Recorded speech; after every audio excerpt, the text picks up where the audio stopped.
Welcome back to another episode of EVTV. I'm Langston. And I'm Sam.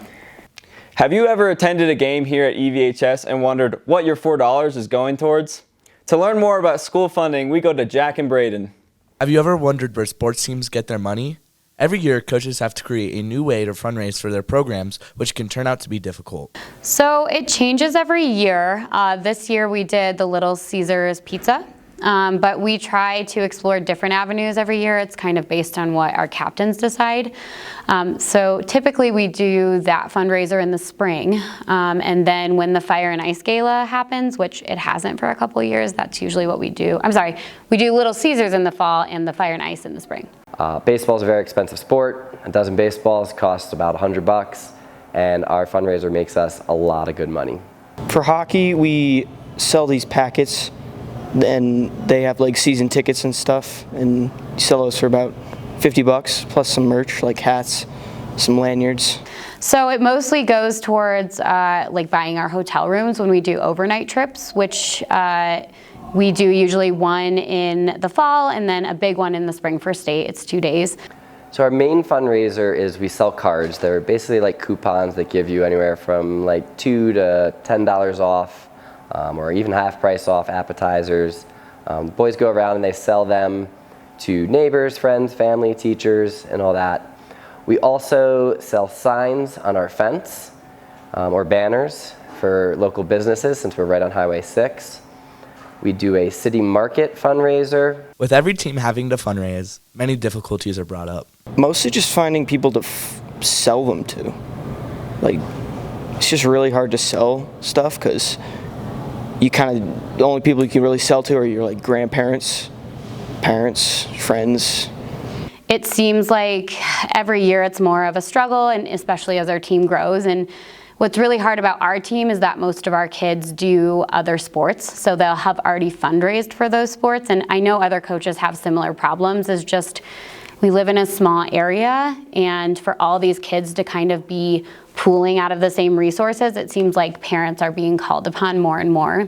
I think the greatest challenge we face is time.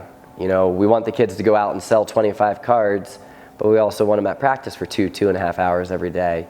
Then they need to go home and do their homework. So in-season fundraising is a big challenge, and I've been trying to figure out ways to come up with out of season, but it's also tough because I don't want to take them away from other sports or other activities that they might be involved in. These challenges forces coaches to become creative with new fundraisers. We had a softball-baseball combined fundraiser where we dressed up in Halloween costumes over the Halloween weekend, and we played X amount of innings in a certain time, and we asked people to donate per inning, or the players were supposed to go around and ask people to donate per inning, and then they go back. So if they said they would donate $1 an inning, we played 20 innings, they would raise $20. This has been Jack and Braden. Dang, that package slapped harder than Will Smith at the Oscars. Art has the potential to change the world. We go to Torrey to see how pop culture has influenced people here at our school. Pop culture media is a huge part of our everyday lives.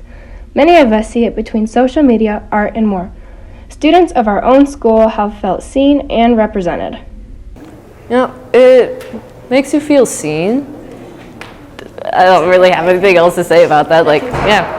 Say that to be noticed and acknowledged in public spaces, or just maybe like in movies and books and stuff. Honestly, in Big Mouth, all right, that show's a little weird, but they do have really good representation of like anxiety and different mental disorders. You know, with the recent movies that have been cast about Mexican culture, like I think the new ones in Kanto. I listen to the artist Sublime a lot, and I find their music very comforting. Well, it's going to sound a little cliche, but I really relate to Shrek.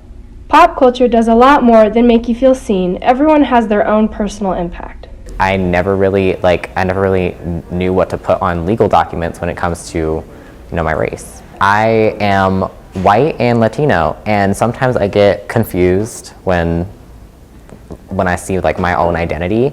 I've noticed that there's a lot more representation for Hispanic culture in media recently, and I think that's really cool because I think it's something that's very beautiful, and I think it should be very expressed. By seeing like what it feels like to have like one of those issues on camera, they represent it in like a cartoony way, but like it makes it easier to understand.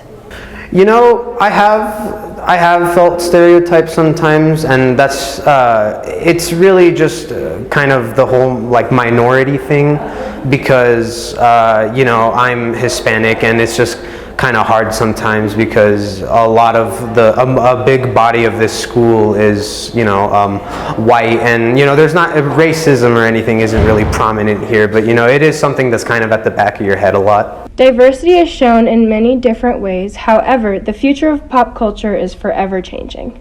Personally, I would just like people to like acknowledge, I guess, serious topics that happen in your everyday world, and sometimes like most people kind of skip over it and don't see it as a real issue. I think I'd like to see more Day of the Dead media in culture, like about like of the Hispanic culture, and even though it's kind of overdone, I just think that, you know, new takes on it are very interesting as well, just new creative ideas. Well, I think like the high school depiction on media of like the average high schooler is like totally wrong, because like in movies there's like 28-year-olds playing high schoolers, and it makes no sense because it kind of ruins like people's self-image, because they're like, why don't I look like that? Well, it's because they're like 28 and you're like a high schooler.